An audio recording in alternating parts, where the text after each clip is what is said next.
On paper, this band had everything. They were signed to Apple Records. They were championed by Paul McCartney. They wrote songs that sounded timeless the moment they were released. And yet, their story ends as one of the darkest cautionary tales in rock history. This is not a story about failure. It's a story about success, handled by the wrong people, and how a band that should have been remembered alongside the greats became a warning instead. This is the story of Badfinger. Badfinger didn't start out unlucky. They started out perfectly positioned. Originally known as the Iveys, the band came out of Wales with strong melodies, tight harmonies, and an uncanny ability to write songs that felt familiar without sounding copied. When Apple Records was looking for new artists to build credibility beyond the Beatles, Badfinger stood out immediately. Paul McCartney believed in them enough to give them Come and Get It, a song he wrote specifically for them, and it became a hit. That should have been the beginning of everything, and in a way it was. Badfinger followed with songs like No Matter What, Day After Day, and later Baby Blue. These weren't flukes, these were great records. Radio loved them, audiences responded. Other musicians took notice. They weren't just successful, they were respected. But behind the scenes, something was already going wrong. Enter Stan Polley. Polley was a businessman, not a music guy. He positioned himself as the band's manager, promising structure, protection, and financial growth. To the band, young, trusting, and new to the business, he seemed like the adult in the room. He was not. What Polley actually controlled was access. Access to money, access to contracts, access to information. And that's where the trap was set. As Badfinger toured, recorded, and sold records, the money never seemed to arrive. Royalties were delayed, advances disappeared, explanations were vague, paperwork was always being handled. At first, the band assumed this was normal. After all, they were still touring, still recording, still visible. But success without income has a way of sharpening suspicion. Things worsened when Apple Records began unraveling financially after the Beatles. Breakup, lawsuits piled up, accounting became chaotic.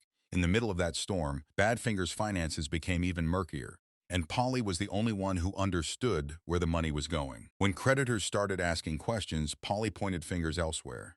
At Apple, at distributors, at everyone except himself. Meanwhile, the band members were personally guaranteeing loans they didn't understand, tied to money they never actually saw.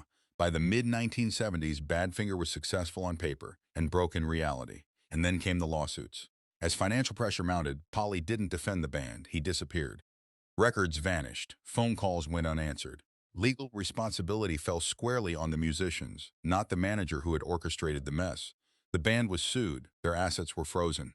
Their income stopped completely. They were trapped inside contracts they couldn't escape, facing debts they couldn't pay, over money they had never received. For Pete Ham, Badfinger's primary songwriter, the pressure became unbearable. He had done everything right, written great songs, worked relentlessly, trusted the system. And now he was watching his life collapse around him. In 1975, Pete Ham died by suicide. He left behind a note blaming Stan Polley for destroying his career and finances. That should have ended the story. But heartbreak in this case wasn't finished yet. Badfinger attempted to continue. They regrouped, they tried to rebuild, they even released new music. But the shadow never lifted. Years later, history repeated itself. In 1983, Tom Evans, another core member of the band, also died by suicide, following renewed legal and financial struggles tied directly back to the same unresolved mess. 2 lives lost, a legacy fractured, and a catalog of songs that would go on to be rediscovered decades later, often without full story attached. That's the most painful irony of Badfinger. Their music survived, their success survived, but they didn't get to live in it. Today, songs like Baby Blue find new audiences through films, television, and streaming, introduced to listeners who have no idea what it cost the people who wrote them.